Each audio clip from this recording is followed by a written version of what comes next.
지금부터 2021 글로벌 코리아 박람회 우수 사례 발표 세션을 시작하도록 하겠습니다.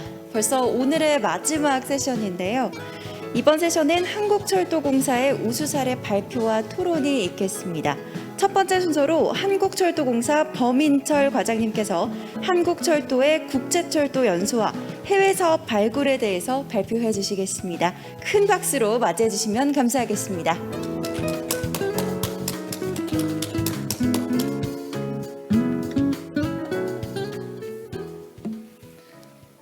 안녕하세요. 저는 오늘 발표를 맡게 된 한국철도공사의 국제협력처 범인철 과장이라고 합니다.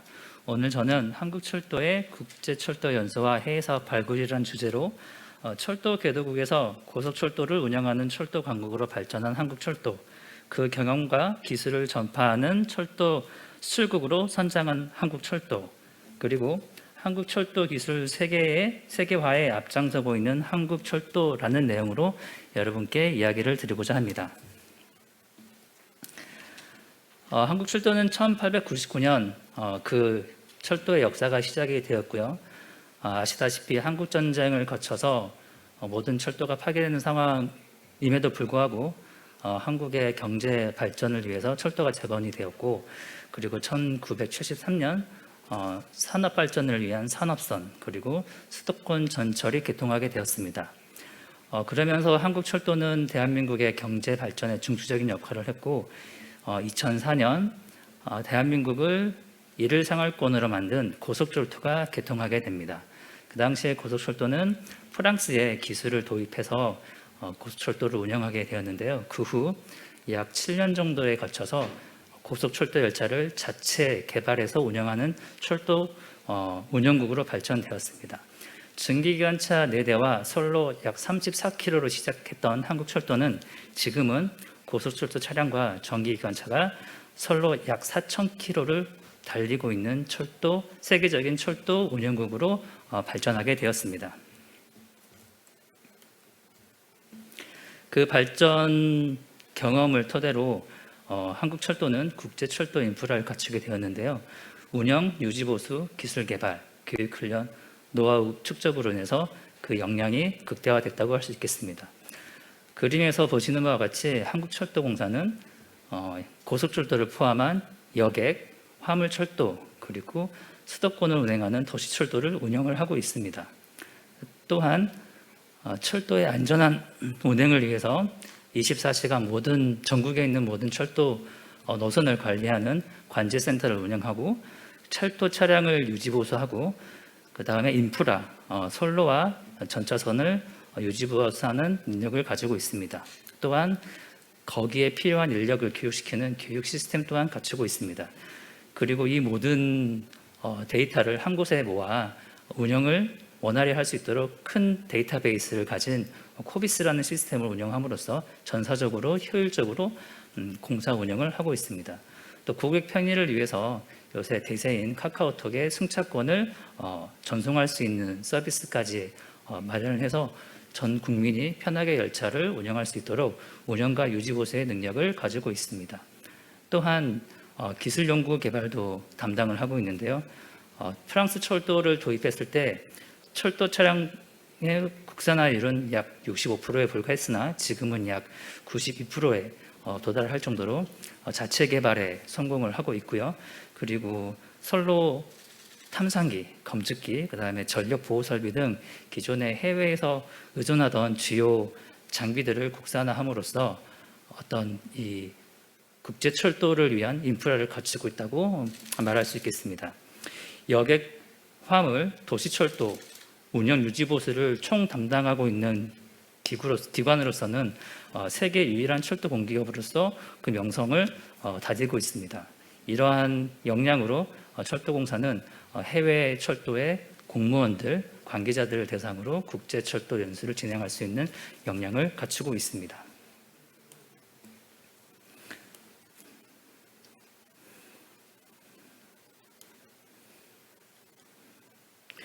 그러면 철도공사가 하고 있는 운영 유지 보수에 대해서 보통 사람들은 접하기 힘든 동영상을 하나 보여드릴 텐데요. 이 동영상을 봄으로써 한국철도공사의 운영 유지 보수 어떤 능력을 한번 볼 수 있을 것입니다. 동영상을 한번 시청하시도록 하시죠.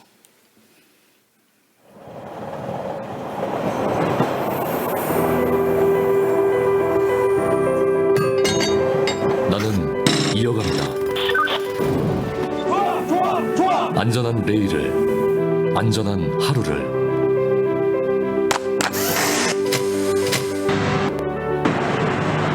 나는 믿기 때문입니다.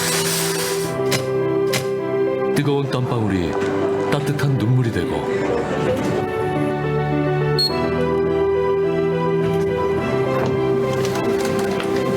오늘의 고단함이 내일의 고마움이 되는 희망을 믿기 때문입니다. 나는 꿈꿉니다. 나의 시선이 당신의 마음을 읽고,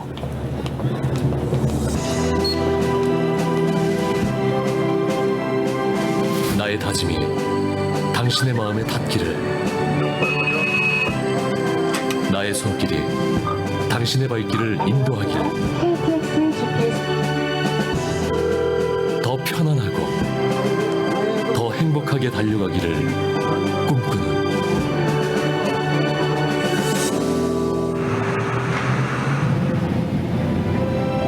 당신과 세상을 더 아름답게 이어가는 코레일입니다.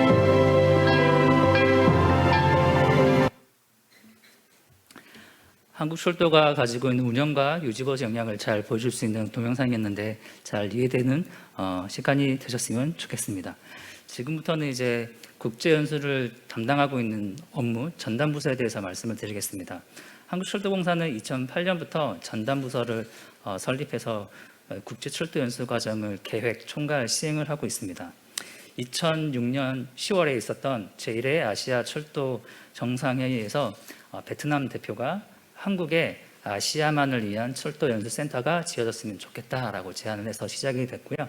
2007년 12월 프랑스 파리에 본부가 있는 세계철도연맹이 한국에 연수센터를 건립하는데 협력을 해주겠다라고 결정이 됐습니다. 그리고 2008년 3월 드디어 한국철도공사는 의왕에 위치하고 있는 인재개발원에 연수센터를 개설을 했고 첫 연수 프로그램을 시행을 했습니다. 지금까지 53개국이 참여했고 총 1,400명의 연수생을 좀 배출을 했으며 지금까지 약 85개의 프로그램을 운영을 하고 있습니다. 초창기에는 주로 이제 개발도상국인 동남아시아, 아프리카 위주의 국가들이 저희 연수 프로그램의 고객이었다면 그 인지도가 점점 상승을 해서 이제 그런 그 연수를 받고자 하는 대상이 남미로 확장이 되었고 최근에는 소위 철도 선진국이라고 하는 프랑스, 러시아도 역시 저희 공사에 와서 교육을 받고 있습니다. 저희 이 국제철도 연수센터라는 부서는 아시아 유일의 UIC 프로젝트를 수행하는 국제철도 연수기관이라고 할 수 있습니다. 저희 직원들이 직접 교육 프로그램을 설계하고 제공을 하고 있습니다. 철도의 모든 분야의 고객의 맞춤형 연수를 운영을 하고 있습니다. 기술 분야는 철도 안전, 철도 차량, 선로, 전자선로 등 이런 인프라 유지 보수에 대한 교육이 이루어지고요. 뿐만 아니라 전략 수립, 예산, 자산 관리, 인력 양성 등 비기술 분야의 프로그램도 저희가 제공을 하고 있습니다. 주로 철도 개발도상국 같은 경우는 철도 차량 유지 보수, 선로 유지 보수 등 어떤 노하우 공유의 이런 희망이 있는 반면에 철도 그래도 선진국이라고 할 수 있는 러시아 같은 나라는 예산, 자산 관리 같은 어떤 운영에 대한 노하우를 희망하는 연수 프로그램들이 이루어지고 있습니다. 이런 연수 프로그램들을 통해서 우리 한국철도공사는 우리의 우수한 운영 노하우를 전파를 하고 있고 연수 참여국들은 한국철도를 협력 파트너로서 우리 공사를 신뢰하고 우리 기술에 대한 어떤 믿음을 갖게 되는 계기가 되고 있습니다. 2019년까지 저희가 대면 연수로 시행을 하면서 그 철도 기술이나 운영 유지 현장에 대한 실질적인 연수가 가능했었는데 모두 아시다시피 2020년부터 확산된 코로나로 인해서 연수가 대면으로 불가능하게 되었습니다. 그럼에도 한국철도를 배우고 싶어하는 해외 협력 기구들, 해외 국가들의 많은 요청이 있어서 저희가 철도기관 최초로 21년에는 온라인 국제연수 프로그램을 계획 시행하게 되었습니다. 첫 번째로는 14년부터 시행된 아세안 대상으로 하는 필리핀, 베트남 등 아세안 10개국으로 대상으로 하는 철도 분야 연수를 대면을 하지 못해 올해 9월 온라인으로 첫 시행을 하게 되었습니다. 보시는 사진들은 온라인 연수에 대한 커리큘럼과 주요 내용들인데요. 강의와 견학은 사전에 영상을 제작을 해서 연수생들이 온라인상으로 볼 수 있게끔 제공을 하고, 특정 날짜를 정해서 강의자와 연수생 간의 실시간 토론을 진행하는 방법으로 프로그램을 구성을 해서 제공을 하고 있습니다. 또한 올해 11월 저번 주에 이제 종료가 된 탄자니아 대상 온라인 연수를 했습니다. 탄자니아는 지금 전기철도를 건설 중인데요. 저희가 전기철도 시스템 운영 유지 보수라는 주제로 연수를 제공을 했고, 후속으로 협력 사업을 발굴하는데 큰 목적을 가지고 이 연수를 제공하게 되었습니다. 연수생들은 이렇게 연수를 통해서 연수 기간 동안 한국철도로부터 배운 어떤 노하우나 기술들을 한국과의 희망, 앞으로 협력 사업으로 발굴을 하게 되고, 어떤 앞으로 이렇게 사업을 하고 싶다라는 아이디어를 도출하게 됩니다. 이런 과정들을 거쳐서 연수생들은 한국철도 기술에 매료되고 한국철도 기술을 희망을 하게 됩니다. 한국철도와 연수 참여국 간 신뢰감 형성을 기본으로 협력 사업을 추진을 하고 있는데요. 실질적으로 미얀마는 현재 지금 열차표 예매 전산화 시스템이 전혀 되어 있지 않아서 한국철도에 전산화된 열차표 예약 발매 시스템을 도입을 하고 싶다라고 해서 협력 사업의 아이템을 작성을 했고, 태국은 철도 운영 전반에 대한 어떤 운영과 노하우, 철도 차량 인프라에 대한 운영 노하우를 알려달라라고 해서 이렇게 한국의 철도 분야를 배우고 싶다라는 또 아이템도 이제 도출하게 되었습니다. 또한 프랑스와 저희 프랑스 철도공사와 저희 공사는 고속선로 개량 연구에 대해서 이제 공동 연구를 시행을 하고 있는데, 이거는 후에 자세하게 말씀을 드리겠습니다. 이런 방법들을 통해서 한국철도공사와 연수생들 간에는 인적 자원 확보를 통한 공감대가 형성이 됩니다. 그래서 이런 기반으로 우리가 이제 해외 사업을 진출할 수 있는 어떤 기틀을 마련하고 준비하고 있습니다. 지금부터는 연수 사업이 어떻게 해외 사업으로 이어졌는지 몇 가지 사례를 말씀드리겠습니다. 2012년부터 14년까지 필리핀 교통부, 필리핀 철도 분야 공무원, 고위급 인사들을 대상으로 저희가 연수를 해왔는데요. 이때 필리핀 측에서 요청하는 것들이 운영 노하우, 그리고 철도 안전 관리 노하우에 대한 어떤 희망사항이 굉장히 많았었습니다. 그래서 저희가 지속적으로 필리핀과 협력 사업을 발굴한 끝에 이제 마닐라 메트로 7호선 이제 기술 운영 컨설팅 사업을 저희가 진행을 하게 되었고요. 이렇게 연수가 사업으로 이어지는 좋은 사례라고 할 수 있겠습니다. 다음 사례로는 이제 베트남과 함께한 사업인데요. 한국철도가 국가 R&D로 개발한 선로 검측 시스템을 베트남의 기술 이전 사업으로 발전시킨 사례입니다. 베트남과는 14년부터 굉장히 긴밀한 철도 분야의 협력이 있었는데요. 저희 전 사장님은 한국 기업 대표단을 이끌고 베트남에 가서 실질적으로 협력 사업을 발굴하기 노력을 했고, 실질적으로 초청 연수를 통해서 한국 기술을 많이 알렸습니다. 그 결과 저희가 개발한 선로 검측기를 이제 베트남의 기술 이전 사업으로 확장을 시켰는데요. 이 사업은 베트남 특정 구간 10km 정도가 되겠습니다. 10km 정도 구간에 기존선을 개량을 하고, 궤도 운영 유지 보수 기술 이전을 통해 기존 선로 유지 보수 규정을 개정을 하고 장비 운영 전문가 등을 양성하는 이런 프로젝트로 저희가 개발을 했습니다. 역시 활발한 교류와 연수가 해외 사업으로 연결된 사례라고 할 수 있겠습니다. 저희는 프랑스와 정기적으로 기술 교류회를 하고 있습니다. 이 당시에 SNCF, 프랑스 철도공사가 저희 공사에게 협력을 요청한 분야가 있습니다. 아시다시피 저희가 KTX 도입은 프랑스에서 했지만 프랑스로부터 도움 요청을 받은 굉장히 뜻깊은 사례라고 할 수 있겠습니다. 프랑스 파리와 리옹 구간이 한 570km 정도 되는데 1981년에 개통을 했고 지금 선로 개량 시기에 도래하고 있습니다. 저희로 치면은 경부선, 서울과 부산을 잇는 경부선이라고 생각을 하시면 되겠습니다. 프랑스는 81년에 이제 이 선로가 완공이 되었고 자괄궤도로 운영이 되고 있습니다. 자괄궤도의 단점은 미세먼지 발생, 그 다음에 성능, 효율성 저하, 운영 유지 보수에 대한 비용이 증가하는 단점들이 최근에는 많이 발생을 하고 있어서 최근에 짓는 선로들은 콘크리트 궤도로 건설하는 추세입니다. 콘크리트 궤도 경험이 없던 프랑스는 그 경험을 저희에게 요청을 했고 그 이유는 저희는 자갈궤도를 콘크리트 궤도로 교체하는 기술을 가지고 있었기 때문입니다. 프랑스의 고민은 철도 운영을 정지시키고 전면 개량을 해야 되는데 그런 경험도 없었고 그 개량을 위해서 철도 서비스를 전면 중지할 수가 없었습니다. 그래서 눈을 돌린 게 저희 공사가 가지고 있는 기술이었는데요. 저희는 선로를 운영을 하면서 동시에 궤도를 교체할 수 있는 그런 기술을 가지고 있었습니다. 그래서 프랑스는 저희 나라에게 저희 공사에 공동연구를 해보자라고 제안을 했고 공동연구 성과를 기반으로 이제 독일, 러시아 등 제3국에 공동 진출을 하자라는 협의에 의해서 공동 연구를 좀 진행을 하고 있고요.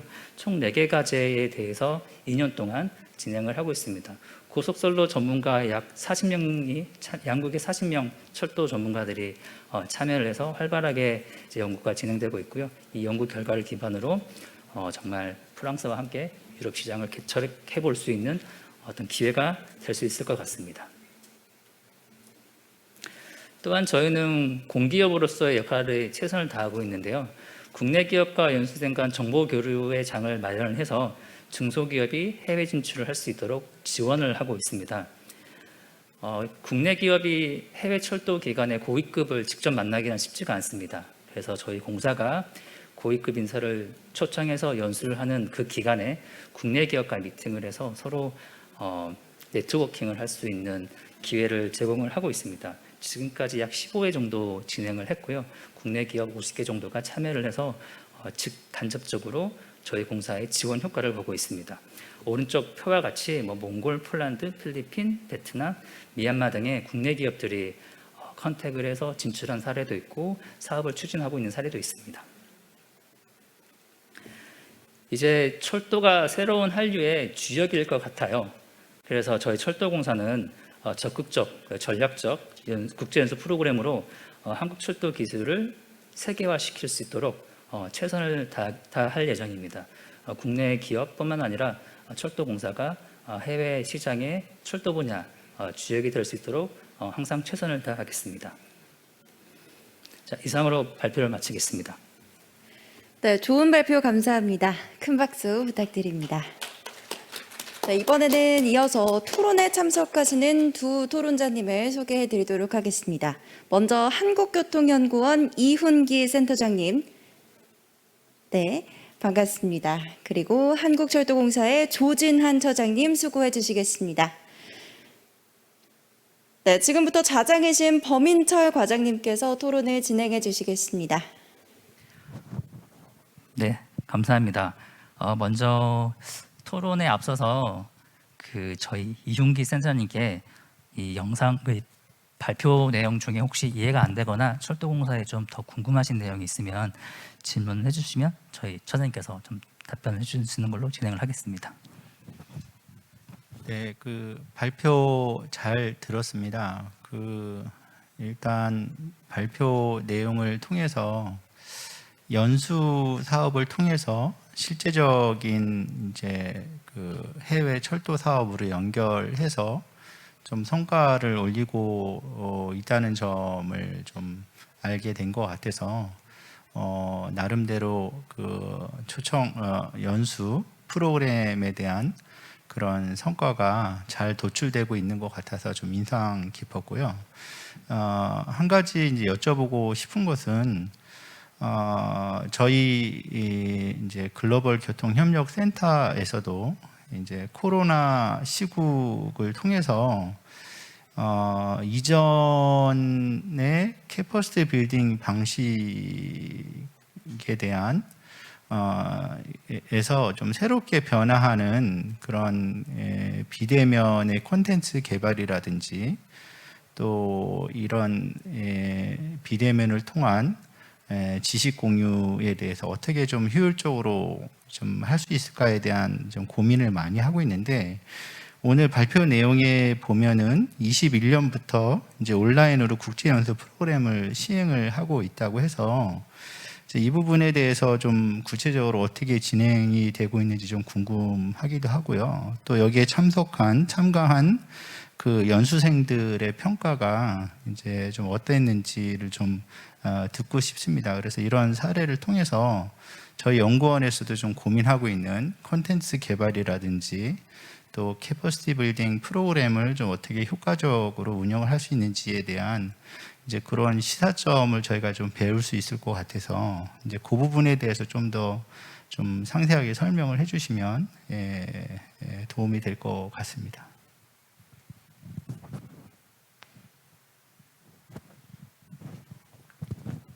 예, 철도공사 국제명칭장 조진아입니다. 사실 저희가 작년부터 이제 비대면 온라인 연수를 시작했는데 원래 한 4개의 과정을 수행했습니다. 의외로 이 온라인 과정을 진행하다 보니까 수강생들의 어떤 집중도는 훨씬 좋았다. 왜냐하면은 저희가 상대국의 어떤 그 수요를 조사해서 거기에 맞는 프로그램을 짜고 그 다음에 실제로 먼저 학습을 하게끔 하고 나서 바로 다음날 그쪽 시간에 맞춰가지고 강사라든가 전문가를 섭외해서 실시간으로 상호 토의를 합니다. 그러다 보니까 보통은 거의 예정된 시간보다 많이 이렇게 초과를 해요. 질문 사항도 많고 그러다 보니까 어떤 교육의 어떤 컨텐츠도 좀 풍부해지는 것 같고 질도 높아지는 것 같고, 다만 이제 그러니까 면대면으로 하는 거는 좀 이렇게 교감이 있고 하는 그런 부분에 좀 아쉬움이 있지만 그래도 온라인으로 하는 것도 나름대로 좀 이렇게 의미가 있고 그럼 그나마 성공적이었고 또 수강생들의 태도라든가 어떤 만족도도 상당히 높게 나왔다 이렇게 말씀드릴 수 있습니다. 네, 차장님 답변 감사드립니다. 선생님 혹시 실례가 아니시라면 여기 이제 계신 분 중에 이제 글로벌 교통 연구 센터는 어떤 기관인지 그리고 주요 성과는 뭔지 궁금하셔 할 것 같아요. 거기에 대해서 뭐 해외 사업, 협력 사업 사례가 있다거나 하면 좀 설명을 좀 부탁드려도 될까요? 예. 저희 글로벌 교통 협력 센터는 뭐 다양한 이제 일을 하고 있는데요. 크게 3가지로 말씀을 드릴 수 있을 것 같습니다. 첫 번째로는 이제 국제 기구와의 그 협력을 좀 강화하고 있다라는 측면인데, 저희는 이제 월드뱅크, 그 다음에 ADB, 그 다음에 OECD, ITF 이런 MOU를 체결을 해서 저희가 국제기구에 파견을 하기도 하고, 또 매년 그 1회나 2회 정도로 해서 그 조인트 워크숍이라든지 또 어떤 주제에 대해서 합의가 이루어지면 이제 조인트 리서치, 협동 연구죠. 같이 연구를 진행하기도 해서 그 성과를 같이 공유하기도 하는 그런 이제 노력을 통해서 국제 기구와의 협력을 좀 강화하고 있고, 더불어서 이제 이 세계 기관뿐만 아니라 올해는 일본의 JTTRI라든지 또 프랑스의 세레마라고 하는 그런 연구 기관과의 그런 MOU를 통해서도 이런 글로벌 협력 관계를 좀 확대하고 있다라는 측면이 첫 번째로 이제 말씀드릴 수 있을 것 같고, 이제 두 번째가 실제적으로 저희가 가지고 있는 전문성을 통해서 그 국제개발 협력 사업에도 참여를 하고 있습니다. 그래서 지금까지 뭐 다양한 사업들을 진행을 하고 있는데 올해 추진되고 있는 사업들 몇 가지만 말씀드리면 이제 베트남 이제 다낭시에 그 도시교통 마스터 플랜을 수립을 해주는 그런 국제개발 협력 사업을 좀 지원을 좀 하고 있고요. 그리고 이제 이제 철도 분야 쪽이니까 그 몽골의 광물 개발하고 연계한 철도 개발 전략을 좀 수립을 해주고 있습니다. 그리고 또 한 가지는 이제 저희가 좀 중앙아시아 쪽에도 좀 관심을 돌리고 있어서 우즈베키스탄의 타슈켄트 스마트 요즘은 우리나라 원조 기조가 디지털 그다음에 그린 뉴딜 사업들을 좀 발굴하는 측면이 있다 보니까 저희가 타슈켄트 쪽에서는 이제 스마트 도시교통 마스터 플랜 쪽을 좀 지원을 하고 그게 구체적인 ITS 사업이라든지 그다음에 디지털 뉴딜 사업으로 연계될 수 있는 이제 그런 부분들을 지원을 하고 있어서 실제적인 국제개발 협력 사원에도 이제 참여를 하고 있다라는 것을 말씀을 드리고 싶고요. 세 번째로는 이제 오늘 발표 내용이랑 좀 밀접한 관련이 있는 것 같은데 저희도 이제 캐퍼시티 빌딩 프로그램을 시행을 하고 있습니다. 그래서 LUTP라고 도시교통 이제 지도자 양성 과정이라고 해서 처음에는 이제 월드뱅크랑 같이 진행을 하다가 이 3년 전부터는 ADB도 같이 합류해서 연 1회 이 지도자 양성 프로그램을 추진을 했는데 이제 작년하고 올해는 이제 코로나 때문에 사실 잠시 중단되어 있는 상태고요. 이 코로나 상황이 좀 나아지면 내년부터는 다시 또 시작이 될 것 같습니다. 그래서 뭐 크게는 이 세 가지 정도가 중심적으로 하고 있는 내용이고 아마 그 캐퍼시티 빌딩 프로그램이 오늘 발표하신 내용이랑 좀 관련이 많이 있을 것 같고 이제 그런 것들이 사실 우리나라의 교통 정책이라든지 교통 기술을 개발도상국에 알릴 수 있는 그런 기회가 되기 때문에 이제 오신 분들이 우리나라의 교통 정책이라든가 기술의 수준을 좀 새롭게 알게 돼서 좀 놀란 분들도 많고 그걸 계기로 해서 실제적인 사업으로 연결되는 사례들도 많이 나오고 있는 것 같습니다. 그래서 그 정도가 저희 연구 글로벌 교통 협력 센터에서 좀 추진하고 있는 내용이라고 말씀드릴 수 있을 것 같습니다. 네, 센터님 답변 감사합니다. 저희도 이제 이 세션을 준비하면서 느낀 게 이제 저희도 이제 기술 수원국이었었는데 지금은 이제 공여국으로 이제 발전을 했고 그러다 보니 이제 센터장님이나 처장님이 실무자였을 때와 관리자였을 때 그 우리 공사나 우리나라의 어떤 그 국제 협력에 대한 방향이나 어떤 노하우가 많이 발전이 됐을 것 같아요. 그래서 질문을 드리고 싶은데 그 조진환 처장님께서 보시기에 실무자였을 때와 지금 관리자로서의 이제 관점을 비교해 본다면 국제 협력은 어떻게 좀 발전이 되었었는지 과거와 현재를 좀 간략하게 설명을 좀 부탁드릴 수 있을까요? 일단 연수 쪽만 좀 보자면 사실은 과거에는 주로 코이카 사업이었죠. 코이카에서 어떤 전체 분야별로 데려가서 구경시켜주는 그런 프로그램 위주였고 실제로 단순 견학이었죠, 견학. 근데 지금의 연수는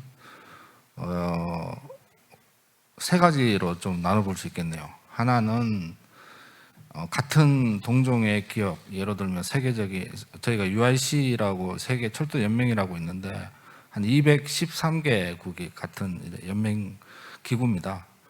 어떤 여기에서 이루어지는 어떤 뭐 상호 벤칭, 잘하는 점, 뭐 문제 해결을 위한 뭐 어떤 고민거리 하는 그런 거를 교류하는 연수의 장 그런 게 있을 거고 또 하나는 우리의 우수한 기술이라든가 어떤 사례들을 좀 전파하면서 어떤 우리도 이제 선진국의 반열에 올랐으니까 예전에 우리가 도움을 받았던 또는 주었던 이런 나라들에 대해서도 은혜를 갚는다는 차원에서 어떤 이렇게 초청 연수가 많이 있습니다. 근데 이제 이 초청 연수도 보면은 예전에는 주로 실무자들이었어요. 그러다 보니까 어떤 그 인적 인프라를 활용하는 데는 좀 한계가 많았어요. 근데 지금은 예를 들면 한 아세안 연수 같은 경우는 어떤 교육의 대상도 소위 말하면 정부 관료, 국장급 이상입니다. 그래서 프로그램 질 자체도 높고 컨텐츠 질도 또 상당히 고급지고, 그리고 또 인적 활용 측면에서도 저희가 상당히 도움을 많이 받습니다. 연수생이 철도 청장일 수도 있고, 그리고 그 다음에 또 이렇게 보면은 벌써 어떤 뭐 장관이 된 분도 있고 해서 어떤 그런 부분에 다가갈 수 이렇게 접근할 수 있는 정보는 상당히 고급진 정보입니다. 그래서 이런 게 바로 또 해외 사업 발굴에 대한 어떤 그런 기회가 될 수 있는 계기가 되고 해서 규모로도 엄청 많이 발전을 했죠. 예전에는 뭐 1년에 한 번, 두 번 초청 와서 그냥 구경시켜주고 했는데, 지금은 뭐 각 어떤 목적별로, 그 다음에 대상별로 다양하게 이렇게 연수가 진행되다 보니까 규모 면이나 질적인 면이나 상당히 발전을 했다, 이렇게 생각하고 있습니다. 네, 좋은 답변 감사드립니다. 그리고 이윤기 센터님도 혹시 이제 전과 현재를 좀 비교했을 때 우리나라의 국제 협력 분야가 좀 개발을 했다라고 느끼거나 체감하시는 사례가 있을까요? 이제 저는 이제 일본에서 공부를 했어요. 공부학위를 마치고 우연한 기회에 일본에서 한 4, 5년 정도 일을 했는데, 그때 이제 자이카의 그런 해외 사업에 관련된 일을 이제 수행을 했습니다. 그래서 그때 이제 그 해외 사업에 대해서 좀 관심을 갖게 됐고, 또 이제 그와 관련된 서적들도 좀 여러 가지 읽었는데, 그래서 한 가지 생각나는 거가 그건 것 같아요. 그 90년대에 월뱅에서 그 세계은행에서 나온 이제 보고서 중에 하나가 같은 규모의 재원을 투입하는데 어떤 나라는 효과가 크게 나타나고 어떤 나라는 같은 재원을 투입을 하는데 효과가 나타나지 않는 겁니다. 그래서 그 여러 가지 사례를 이제 좀 뭐 통계학적으로 비교 분석하면서 월뱅에서 내린 결론이 뭐냐면, 첫 번째는 가버넌스, 그러니까 부정부패가 심한 나라일수록 이제 그 돈을 투입을 해도, 재원을 투입해도 효과가 나타나지 않는다라는, 뭐 당연한 거일 수도 있는데 개발도상국에서 흔히 발생되는 문제죠. 두 번째로 중요하게 생각했던 것이 캐퍼시티 빌딩이에요. 인재 양성 측면이고, 사실은 그 인재 양성이라고 하는 것이 그런 수원국의 오너십을 높이면서 주도적으로 발전을 해갈 수 있는 부분인데, 근데 너무 의존적이 되다 보니까 주도적으로 이렇게 경제 성장이라든지 이제 발전을 할 수 없다라는 부분으로 해서, 제가 알기로는 1990년대 쪽에 가버넌스하고 캐퍼시티 빌딩이 큰 이슈가 돼가지고 그때부터 아마 연수라든지 이제 우리나라도 코이카 DB라든지 KSP 사업들 여러 가지들이 많이 좀 생기게 된 것 같습니다. 그래서 그런 의미에서는 이 이제 연수 프로그램이라든지 지금 이제 우리나라에서 수행하고 있는 KSP라고 하는 것들이 우리나라가 수원국에서 공여국으로 이제 변화하면서 경험했던 것들이라든지 또 잘한 부분, 못한 부분, 이런 것들이 사실은 개발도상국에 있어서는 좀 굉장히 중요한 부분이고, 또 우리가 가진 기술을 그 사람들에게 기술 이전함으로써 자체적으로 성장할 수 있는 부분이기 때문에 이런 캐퍼시티 빌딩 프로그램이라든지 연수 프로그램으로 하는 것은 굉장히 중요하다고 생각합니다. 그래서 예전에 비하면 이런 연수나 이런 그 개발도상국의 전문가, 공무원들을 위해서 우리가 해줄 수 있는, 하고 있는 이런 연수 프로그램이 예전에는 굉장히 심플했다고 하면 지금은 체계화되어 있고 또 이제 그런 중요성을 알고 있기 때문에 예산 규모적인 측면에서도 계속 늘어나는 것으로 알고 있고요. 이런 것들이 사실은 우리나라의 기술을 알리고 또 우리나라가 실질적으로 ODA 사업에 지원을 해줄 수 있는 여러 가지 측면에서의 효과가 있다고 생각을 합니다. 그래서 이전에 비하면 이런 연수 프로그램이라든지 이런 것들이 체계화됐다고 저는 생각을 하고, 이런 것들을 통해서 사실 해외 사업 발굴하는 데 있어서 여러 가지 측면에서 활용도가 굉장히 높다고 생각을 합니다. 저도 코이카의 다년간 연수 프로그램을 꽤 오래됐죠. 했는데 3년 정도 하면서 이제 페루 쪽에 사업들이 후속으로 연결되는 거를 이제 지원을 했고, 그때 우리 기업들이 아마 도시철도 사업에도 저희 기업이 진출한 걸로 알고 있습니다. 그래서 이런 연수 프로그램이 사실은 그런 우리나라가 해외 사업을 발굴하고 진출하는 데 있어서 굉장히 기여하는 바가 크다고 생각이 되고, 그런 의미에서 지금 철도공사에서 이렇게 하고 있는 이런 연수 프로그램이 사실은 철도가 굉장히 어려운 부분이죠. 해외 사업 진출하는 데 있어서는 예산 재원을 많이 필요로 하는 사업이기 때문에, 그럼에도 불구하고 잘 활용을 하면 이런 것들을 통해서 좀 진출할 수 있는 기회들이 많이 열리지 않을까 생각을 하고 있습니다. 네, 센터장님 답변 되게 자세한 답변 감사드립니다. 좀 개인적이긴 하나 제가 이 발표 자료를 준비하면서 와, 우리 한국 철도 기술이 굉장히 많은 발전을 했다. 유럽에 가서도 전혀 꿀리지 않는 기술력을 가지고 있다라고 이제 자료를 작성하면서 느꼈었거든요. 그래서 저희 조진환 처장님께서는 주로 이제 저희 철도공사 사장님을 모시고 소위 철도 선진국이라고 하는 프랑스, 독일, 러시아 이런 곳에 국외 출장을 좀 가셨잖아요. 그런 나라들을 철도 선진국이라고 하는 그런 나라를 방문했을 때 저희를 이렇게 대하는 어떤 자세나 태도 그런 것 혹시 뭐 말씀해 주실 게 있으실까요? 예, 첫 번째로 뭐 일단은 바라보는 시선은 다르죠. 왜냐하면 예를 들면 이제 프랑스 같은 경우는 사실은 저희가 기술을 상당히 이전 받았고, 그리고 그쪽 차량을 도입했고, 그리고 그 기술을 이용해서 저희 자체 차량을 개발했고 해서 불과 한 5년 전까지만 해도 한 수 아래 단계로 봤는데, 저희가 저작년인가요? 사장님이 갔을 때 대화하다가 그쪽에 아마 아까 발표 자료에서 봤듯이 뭐 거기가 자갈도상입니다. 저기 파리 리옹간이 이 자갈도상 내구 연한이 50년인데 이제 50년이 돌아하다 보니까 이 철도를 운영하면서도 이게 이제 궤도를 교환해야 되거든요. 가장 큰 고민거리인데 이거를 자기네들은 큰 고민거리다 하는 와중에 저희는 사실 이렇게 운영을 하면서 교환을 하고 있습니다. 저기 4호선 같은 경우는.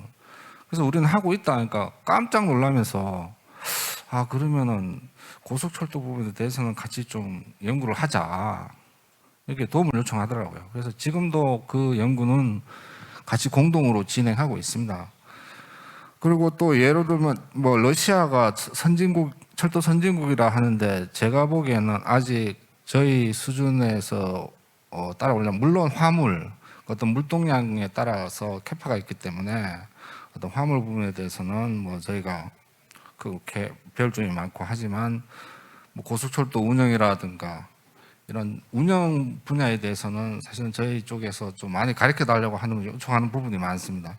그리고 또 저희는 예를 들면은 국경 간의 뭐 환정 문제라든가 통관 절차라든가 이런 거에 대해서 또 저희가 한번 경험도 못 해봤기 때문에 이제 그런 부분에 대해서 서로 동등하게 저희가 뭐 가르쳐주면 그쪽에도 동등하게 저희한테 뭐 기술 그 자기네들 노하우를 가르쳐 준다든지 해서 이제 좀 동등한 어떤 기술 소유국으로 바라보고 있습니다. 그래서 상당히 뭐 대접도 상당히 좋습니다. 이상입니다. 네, 좋은 경험 말씀해 주셔서 감사합니다. 그리고 이제 두 분께 공통으로 드리는 질문이면서 마지막 질문일 것 같은데요. 먼저 센터장님께 질문 드리겠습니다. 공동으로 드릴게요. 저희가 지금 시행하고 있는 국제철도 연수가 더 실질적인 효과를 내기 위해서 지금 하고 있는 거에다가 조금 더 조언해 주실 거 있으면 편하게 말씀 부탁드리겠습니다. 네. 사실 그 우리나라 철도 정책이라든지 기술이라든지 많이 발전한 것 같습니다. 그걸 왜 이제 좀 전에 그 처장님께서 이제 받은 질문에 대해서 추가적으로 저도 한 가지 말씀드리면, 제가 2016년부터 18년까지 ADB 파견을 나가서 그 SDCC라고 하는 부서에서 있었는데, 그 철도를 그 철도 어드바이저, 그러니까 철도 기술이나 정책을 그 ADB 스텝은 물론 그런 개발도상국에 이렇게 그 조언을 하고 자문을 해줄 수 있는 인력을 한국에서 찾고 있더라고요. 그 이제 그 디렉터가. 근데 그 부분을 보면서 예전에는 뭐 유럽이나 뭐 다른 쪽에서의 전문가를 이제 아마도 찾았을 것 같은데, 이런 동남아시아나 아시아 국가에서 보면 이제 우리나라의 경험이라든지 우리나라의 기술이 더 이 아시아 국가에 적합할 수 있고 적용될 수 있기 때문에 이제 그런 부분에 있어서 우리나라 철도가 많이 발전했고, 실질적으로 국제기구에서도 우리의 기술을 좀 인정하고 그런 어드바이저로서 뽑으려고 한다라는 부분에 있어서 좀 많이 발전했구나라는 부분을 실질적으로 느낄 수 있었고, 그 마지막으로 제가 좀 이렇게 연수 프로그램을 통해서 연수를 통해서 해외의 철도 사업을 어떻게 진출할 수 있을까라는 부분에 대해서 이제 저 나름대로도 해외 사업을 하면서 고민을 많이 하는 부분이긴 합니다. 왜냐하면 이런 그 디지털 뉴딜이라든지 뭐 이런 부분들은 초기 투자비가 사실은 많이 들지 않고, 또 디지털 쪽은 우리나라가 잘할 수 있는 분야이기 때문에 이런 부분은 저희가 많이 진출할 수 있는 기회가 많이 있고, 실질적으로도 이제 우리나라가 진출하는 사례들이 많이 있죠. 근데 철도 같은 경우에는 초기 투자비가 많이 들다 보니까 주로 이제 그 일본이나 월뱅 ADB 같은 이런 ODA 기구가 좀 선점하고, 우리나라에 있어서는 좀 약간 뒤로 밀리는 부분이 있어서, 그러면 우리나라가 이 해외 사업을 발굴을 하려고 하면 어떤 부분에 이제 주력을 해야 되는 부분인가라는 부분도 많이 고민을 했는데, 이거는 계속해서 고민해야 되는 부분이긴 한데, 나름대로는 그 기존에 운영되던 부분을 우리가 인수하는 부분은 어렵기 때문에 신규 사업에 대한 부분을 이제 좀 이게 초점을 맞춰야 되는데, 이제 MDB에서 발주하는 사업을 수주를 하든지 아니면 자체적으로 PPP 사업을 개발을 하든지 하는 부분일 것 같습니다. 다만 개발도상국에서 PPP 사업으로 철도 사업을 하려고 하면 채산성이 안 맞기 때문에 사실 어렵죠. 그렇기 때문에 이 역세권 개발이라고 하는 부분을 같이 패키지 형태로 해가지고 PPP 비즈니스 모델을 이제 만들려고 하는 사례들이 이쪽 저쪽에서 나타나고 있고, 그러니까 이제 그런 이제 철도 사업만 하는 것이 아니라 플러스 알파적으로 뭔가 패키지 형태의 PPP 사업을 만들어야지 우리나라가 그 철도 사업을, 특히 이제 도시철도죠, 진출할 수 있는 기회가 좀 많이 열리는 것이 아닌가. 그래서 이제 철도공사 쪽에 첫 번째로 부탁을 드리고 싶은 건, 도시철도뿐만 아니라 사실 역 주변의 역세권 개발이라고 하는 부분은 이제 그 랜드 밸류 캡처라고 하죠. 그 가지고 있는 잠재적 가치가 크기 때문에 그 부분을 같이 묶어서 뭔가 사업을 해외에서도 추진할 수 있는 그런 비즈니스 모델을 좀 만들어면 그런 부분을 좀 연수나 이런 부분에 있어서도 고민을 해서 그쪽을 좀 같이 접목시키는 부분도 좀 필요하겠다라는 생각이 첫 번째로 들었고, 두 번째로는 일본이 잘하는 건데 ODA화하고 PPP하고 접목시키는 겁니다. 물론 이제 일본 같은 경우에는 철도 상하 분리해서 이제 하부 인프라는 ODA를 해주고 운영 쪽만 이제 PPP로 해서 민간 기업이 들어가는 형태, 뭐 많이 이루어지는 형태죠. 근데 최근에는 이제 그 우리나라도 3차 국제개발 협력 이제 기본 계획이 바뀌면서 ODA 자금을 SPC에 직접 투자할 수 있는 것이 법적으로 이제 예전에도 제도는 있었지만 실제적으로 하기 어려웠던 부분들이 실질적으로는 몇 건 정도는 계속 늘린다고 하니까 이게 민간 기업이 진출하는 것에 ODA 자금을 같이 SPC에 투자를 받아서 진행할 수 있는 뭐 그런 부분들도 좀 다양하게 모색을 할 필요가 있겠다라는 생각이 들었습니다. 예, 그래서 뭐 이런 사례들은 사실 뭐 카오슝이나 뭐 중국 같은 경우는 랜드밸류 캡처를 반영을 한 그런 PPP 사업들도 많이 있고 일본 같은 경우에는 ODA나 PPP를 접목한 사례들도 많이 있기 때문에 이런 부분들을 좀 고민을 해서 사실 철도 자체만으로는 해외 사업에 진출을 하는 데 있어서 좀 한계가 있을 것 같고 뭔가 수익성이 창출되면서 리스크를 감소시킬 수 있는 그런 부분에 좀 다양한 비즈니스 모델을 만들어서 진출할 수 있는 그런 노력들을 좀 고민하고 뭔가 만들어 가야 될 필요가 있지 않을까라는 부분을 좀 제안을 드리고 싶습니다. 예, 이상입니다. 네, 센터장님 좋은 의견 감사드리고요. 저희 공사 내부에 관련된 부서들이 있는데 다음에 연수 커리큘럼 짠다거나 어떤 사업을 제안을 할 때 그 부분 꼭 반영해서 추진해 보도록 하겠습니다. 그럼 이제 저희 조진환 차장님께서 생각하신 앞으로 국제 철도 연수가 나아가야 할 부분에 대한 조언 있으시면 부탁드리겠습니다. 예, 지금도 지금 자리가 딱딱하고 재미가 없는데 일단 교육이라는 거는 재미가 있어야 됩니다. 요즘은 에듀테인먼트라고 하죠. 그래서 좀 연수의 어떤 이 생들의 어떤 이렇게 집중력을 끌어들일 수 있는 어떤 다양한 컨텐츠, 그 다음에 이 철도가 또 상당히 딱딱한 거예요. 뭐 철로도 딱딱하지만 좀 어떤 소프트적인 웨어를 좀 가미해야 되는데 예를 들면 뭐 지금 뭐 한류가 붐을 타지 않습니까? 그러니까 한류 그런 거를 좀 활용해서 어떤 홍보를 많이 하고 해서 그러다 보면 프로그램의 또 질도 좀 높여야겠죠, 당연히. 지금까지는 뭐 어떤 수요를 조사해서 그 분야별로 해서 프로그램을 짜왔는데 이제는 좀 저희만 잘할 수 있는 어떤 특화된 분야를 이런 프로그램으로 만들어서 상품으로 좀 내놓을 수 있는 그런 연수가 좀 되었으면 하고요.